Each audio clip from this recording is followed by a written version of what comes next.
सभी को नमस्कार। आज पढ़ रहे हैं हम केंद्र सरकार की प्रमुख योजनाएं। तो चलिए शुरू करते हैं सर्वप्रथम प्रधानमंत्री जीवन ज्योति बीमा योजना से। प्रधानमंत्री जीवन ज्योति बीमा योजना क्या है कि इसमें 330 रुपये सालाना प्रीमियम जमा करवाने पर व्यक्ति की मृत्यु होने पर 2 लाख रुपये का बीमा कवर मिलता है।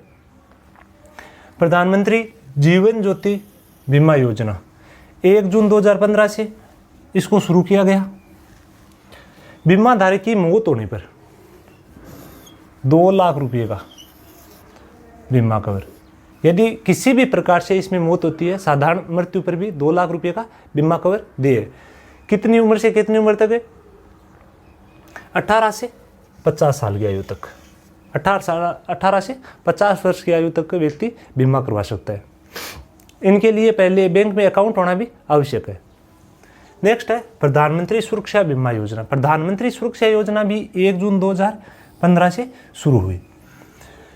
18 से 70 वर्ष के व्यक्ति, ध्यान रखना, प्रधानमंत्री जीवन ज्योति बीमा योजना में 18 से 50 वर्ष, सुरक्षा बीमा योजना में 18 से 70 वर्ष के व्यक्ति को 12 रुपये सालाना प्रीमियम जमा करवाने पर, प्रीमियम कितना है? 12 रुपये। 12 रुपये प्रीमियम जमा करवाने पर हादसे में मृत्यु, यहां ध्यान रखना कि यहां तो 12 रुपये वार्षिक के अंदर 2 लाख रुपए दिए और यहाँ पर 330 रुपये में अंतर क्या है कि इसमें तो साधारण मृत्यु में भी दिए और जो सुरक्षा बीमा योजना है इसमें हादसे में मृत्यु या पूर्ण विकलांग होने पर 2 लाख रुपये इसमें दिए, 2 लाख रुपये इसमें दिए। आंशिक विकलांगता पर 1 लाख रुपये। तो प्रधानमंत्री जीवन ज्योति बीमा योजना और प्रधानमंत्री सुरक्षा बीमा योजना दोनों में अंतर क्या है? जीवन ज्योति बीमा योजना में 330 रुपये वार्षिक प्रीमियम है और सुरक्षा बीमा योजना में 12 रुपये वार्षिक प्रीमियम है। इसमें साधारण मृत्यु होने पर 2 लाख रुपये दिए जीवन ज्योति बीमा योजना में, और प्रधानमंत्री सुरक्षा बीमा योजना में किसी हादसे में मृत्यु होने पर, कोई दुर्घटनावश मृत्यु होती है तभी दिए, साधारण मृत्यु पर इसमें दिए नहीं है। 2 लाख रुपये इसमें दिए, 2 लाख रुपये जीवन ज्योति बीमा योजना में दिए। सुरक्षा बीमा योजना में विकलांगता होने पर 1 लाख रुपये दिए। नेक्स्ट है अटल पेंशन योजना। अटल पेंशन योजना क्या है कि एक निश्चित प्रीमियम जमा कराने पर 60 वर्ष की आयु के बाद सरकार पेंशन देगी। यह है अटल पेंशन योजना। तो देखो अटल पेंशन योजना ये भी 1 जून 2015 से, याद रखना, अटल पेंशन योजना, जीवन ज्योति बीमा योजना और सुरक्षा बीमा योजना तीनों ही 1 जून 2015 से शुरू हुई है। असंगठित क्षेत्र में काम करने वाले, असंगठित क्षेत्र जो भी दुकान, ठेली, रेड़े वाले या फिर मजदूरी करने वाले सभी आदमी असंगठित क्षेत्र में आते हैं। 18 से 40 वर्ष की आयु तक का व्यक्ति इस योजना से जुड़ सकता है।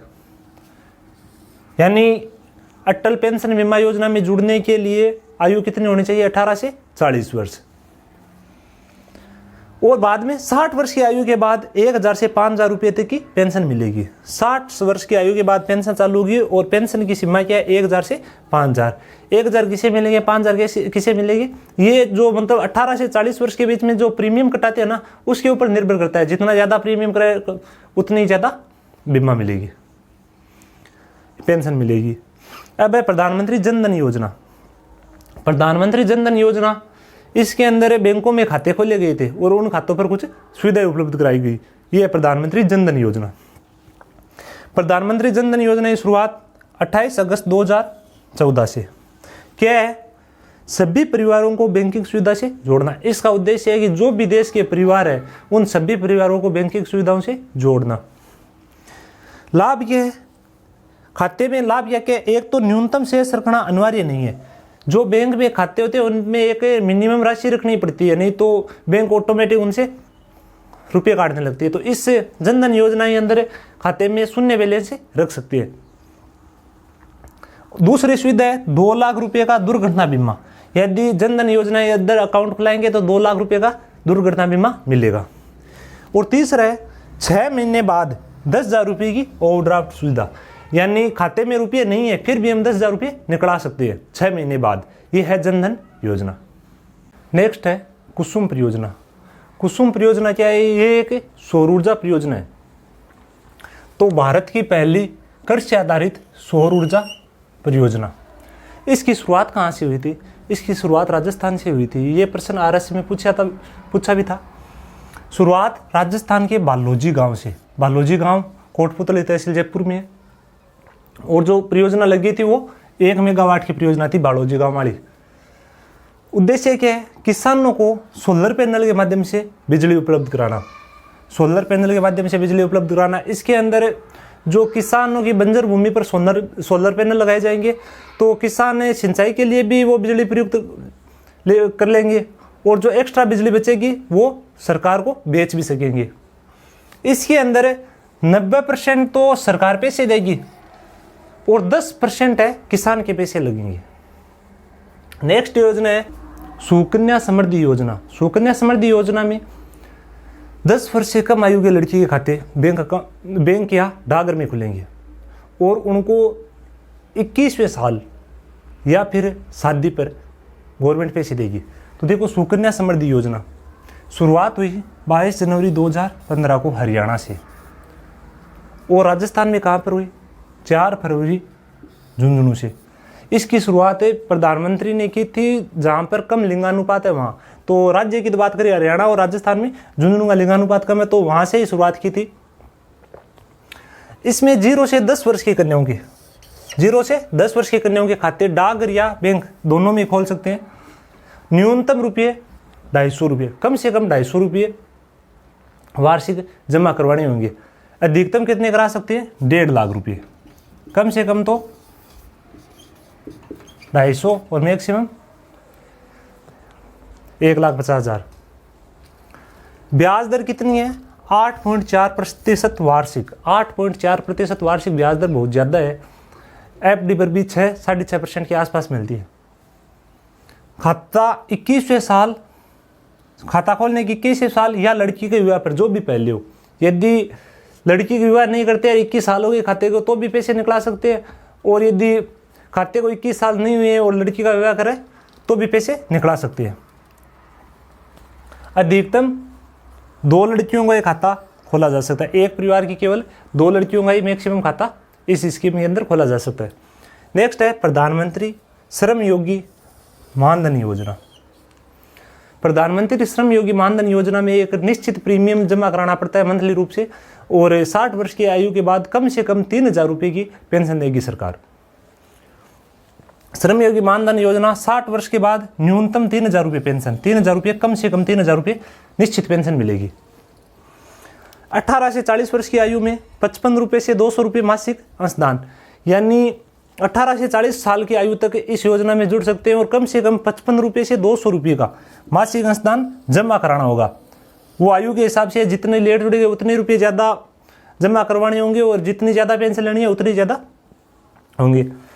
उद्देश्य क्या है इसका? असंगठित कामगारों के लिए वृद्धावस्था सुरक्षा उपलब्ध कराना, यानी जो असंगठित क्षेत्र के कामगार है वही इस योजना में जुड़ सकते हैं। अटल भूजल योजना।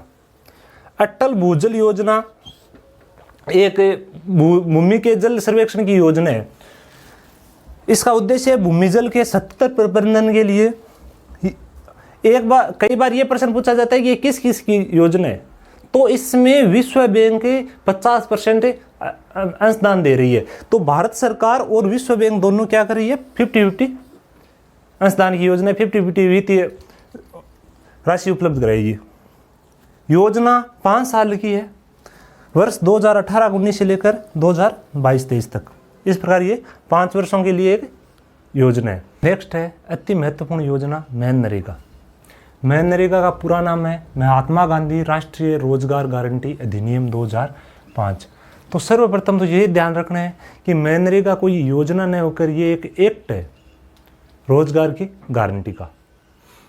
मनरेगा का उद्देश्य क्या है? ग्रामीण क्षेत्र में प्रत्येक ग्रामीण परिवार के वयस्क सदस्य, यानी मनरेगा केवल ग्रामीण क्षेत्र में ही लागू है। प्रत्येक ग्रामीण परिवार के वयस्क सदस्य जो अकुशल शारीरिक श्रम करना चाहता है को एक वित्तीय वर्ष में 100 दिन का रोजगार उपलब्ध कराना। 1 वर्ष में 100 दिन का रोजगार उपलब्ध कराना। यहाँ पे एक बात ध्यान रखने लायक है कि राजस्थान सरकार ने अभी मनरेगा में दिनों की संख्या बढ़ाकर 125 कर दी है। यानी 100 दिवस तो केंद्र की तरफ से दे है ही, 25 दिवस से सरकार ने अपने लेवल पर और बढ़ा दिए, यानी राजस्थान में अब 125 दिन का रोजगार मिल सकता है मनरेगा में। लागू कब हुई? 2 फरवरी 2006 को, डेट ध्यान रखना, 2 फरवरी 2006 को 200 जिलों में लागू हुई। बाद में 1 अप्रैल 2008 को 1 अप्रैल 2008 को संपूर्ण भारत में लागू हो गई। पहले तो 200 जिलों में लागू हुई, कब? 2 फरवरी 2006 को, और संपूर्ण भारत में लागू हुई 1 अप्रैल 2008 को, सभी जिलों में लागू कर दी। इसका शुभारंभ कहाँ से हुआ? आंध्र प्रदेश के अनंतपुर जिले के बंदलापाली ग्राम पंचायत, आंध्र प्रदेश के अनंतपुर जिले के बंदलापाली ग्राम पंचायत से। इसका पहले नाम नरेगा ही था। बाद में 2 अक्टूबर 2009 को गांधी जयंती के दिन इसका नाम महात्मा गांधी के नाम पर मनरेगा किया गया, महात्मा गांधी राष्ट्रीय रोजगार गारंटी अधिनियम किया गया। पहले केवल नरेगा ही था। तो गांधी जयंती के दिन 2 अक्टूबर 2009 को। पात्रता क्या है? ग्राम पंचायत के सभी स्थानीय परिवार, यानी वहाँ रहने वाले सभी परिवार इस पे पात्र है। इच्छुक व्यक्ति सादा कागज पर ग्राम पंचायत में आवेदन कर पंजीकरण करेगा। मनरेगा की प्रक्रिया क्या है कि जो भी इच्छुक व्यक्ति है वह कोई निश्चित फॉर्मेट नहीं है, सादा कागज पर ही ग्राम पंचायत को आवेदन कर वहाँ पे रजिस्ट्रेशन पंजीकरण कराएगा। बाद में 15 दिवस के भीतर पंचायत को जॉब कार्ड जारी करना होगा। पंजीकरण कराने के 15 दिन के भीतर ही पंचायत को जॉब कार्ड जारी करके देना होगा। जॉब कार्ड है 5 वर्ष के लिए वैध होगा, 5 साल के लिए जॉब कार्ड वैध है। जॉब कार्ड रोजगार के हक का सर्वाधिक महत्वपूर्ण दस्तावेज है। रोजगार के हक का सर्वाधिक महत्वपूर्ण दस्तावेज क्या है? Job card. रोजगार की मांग के 15 दिवस में, यानी 15 दिन में ही तो आवेदन के बाद जॉब कार्ड जारी करवाना होगा। और जॉब कार्ड जारी होने के बाद यदि आवेदक है रोजगार की मांग करता है तो मांग के 15 दिन के भीतर ही रोजगार उपलब्ध कराना होगा। यदि 15 दिन में रोजगार उपलब्ध नहीं कराती है तो राज्य सरकार को बेरोजगारी बता देना होगा। 15 दिवस में रोजगार उपलब्ध नहीं कराने पर बेरोजगारी बता दिया होगा। आवेदक को निवास स्थान की 5 किलोमीटर परिधि में, यानी जहां पर आवेदक रह रहा है उसके 5 किलोमीटर के आसपास एरिया में रोजगार उपलब्ध कराया जाएगा। यदि 5 किलोमीटर आसपास रोजगार उपलब्ध नहीं कराती है तो उसे 10% तो अतिरिक्त मजदूरी मिलेगी और परिवहन भत्ता भी मिलेगा। 5 किलोमीटर परिधि से बाहर रोजगार उपलब्ध कराने पर 10% तो अतिरिक्त मजदूरी और परिवहन भत्ता। योजना आपूर्ति आधारित न होकर मांग आधारित है। आपूर्ति आधारित के अंदर तो जब व्यक्तियों की आवश्यकता होती है तभी रोजगार उपलब्ध कराया जाता है। मांग आधारित यानी व्यक्ति के मांग करने पर चाहे आवश्यकता हो या न हो सरकार को रोजगार उपलब्ध कराने पड़ेगा, चाहे किसी भी काम पर लगाओ। तो ये आपूर्ति आधारित से संबंध नहीं है, इसका संबंध है मांग आधारित। श्रम सामग्री का अनुपात 60:40, यानी मनरेगा के अंदर कोई भी काम होगा तो वहाँ पे श्रमिक तो लगेंगे, यानी श्रमिक को जो रुपया खर्च होता है उसका 60% तो श्रमिकों को दे होगा और सामग्री पर 40% ही खर्च है। न्यूनतम मजदूरी कितनी है? 221 रुपये। पहले 220 रुपये थी, 1 रुपया और बढ़ाकर अब न्यूनतम मजदूरी कितनी हो गई है? 221 रुपये। नेक्स्ट है सांसद स्थानीय क्षेत्र विकास कार्यक्रम, यानी एमपी-लेड। एमपी-लेड का शुभारंभ 1993 दिसंबर 1993 से यह प्रारंभ हुई। 100% केंद्र परिवर्तित योजना है और ग्रामीण और शहरी दोनों क्षेत्र में ही लागू है। एमपी-लेड के अंदर सरकार प्रतिवर्ष जो सांसद होते हैं उनको 5 करोड़ रुपए देते हैं अपने जो संसदीय क्षेत्र है उसके विकास के लिए। तो सांसदों को स्थानीय क्षेत्र में विकास के लिए 5 करोड़ रुपए प्रतिवर्ष 5 करोड़ रुपए प्रतिवर्ष सरकार आवंटित करती है, केंद्र सरकार की योजना है। नेक्स्ट है समग्र शिक्षा अभियान समसा। समसा का प्रश्न कॉलेज लेक्चरर भर्ती में पूछा था कि समसा है वो केंद्र की स्कीम है या राज्य की। तो यह प्रारंभिक और माध्यमिक शिक्षा के लिए 1 से 12 कक्षा तक भारत सरकार की फ्लैगशिप कार्यक्रम है, भारत सरकार की योजना है। 1/4/18 से 31/3/20 तक के लिए प्रारंभ है समसा। जो पहले रमसा वगैरह थी उनको भी समसा में मिला दिया है। तो ये भारत सरकार का फ्लैगशिप कार्यक्रम है। नेक्स्ट है प्रधानमंत्री आवास योजना, पीएम आवास योजना। इसका उद्देश्य है 2022 तक सबके लिए आवास, 2022 तक सबके लिए आवास। 1 अप्रैल 2016 से प्रारंभ है। इसमें जो मैदानी क्षेत्र होते हैं, समतल भूमि है, वहाँ पर तो 1,20,000 रुपये अनुदान, और पहाड़ी क्षेत्र में एक्स्ट्रा खर्चा आता है इसलिए वहाँ पर थोड़े ज़्यादा यानी 1,30,000 रुपये का अनुदान दिए। 60:40 यानी 60% तो केंद्र देगी और 40% राज्य देगी। नेक्स्ट है प्रधानमंत्री उज्ज्वला योजना। उज्ज्वला योजना का शुभारंभ 1 मई 2016 को उत्तर प्रदेश के बलिया जिला से, उत्तर प्रदेश के बलिया जिला से इसका प्रारंभ हुआ।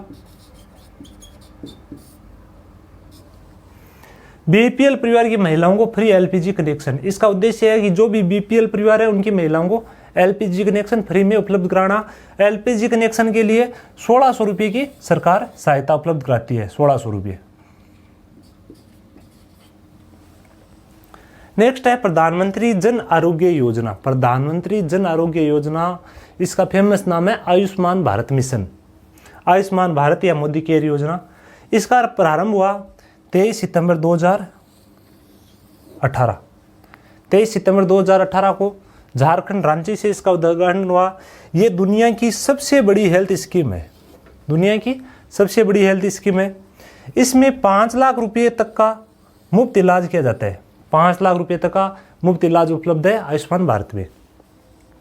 इसकी पहली लाभार्थी थी हरियाणा के करनाल जिले की, हरियाणा के करनाल जिले की लड़की का नाम था करिश्मा, नवजात कन्या करिश्मा इसकी पहली लाभार्थी थी। इसलिए करिश्मा कन्या को आयुष्मान भारत बेबी, आयुष्मान भारत बेबी या एबी बेबी, एबी यानी आयुष्मान भारत बेबी, तो आयुष्मान भारत बेबी किसे कहा जाता है? करिश्मा को। तो ये थी हमारी भारत सरकार की योजनाएं। पहले हमने राज्य सरकार की सभी योजनाएं पूर्ण कर ली है, भारत सरकार की सभी योजनाएं पूर्ण हो गई है। वीडियो आपको कैसा लगा कमेंट बॉक्स में ज़रूर बताना। यदि अभी तक सब्सक्राइब नहीं किया चैनल को तो सब्सक्राइब जरूर करना दोस्तों। धन्यवाद।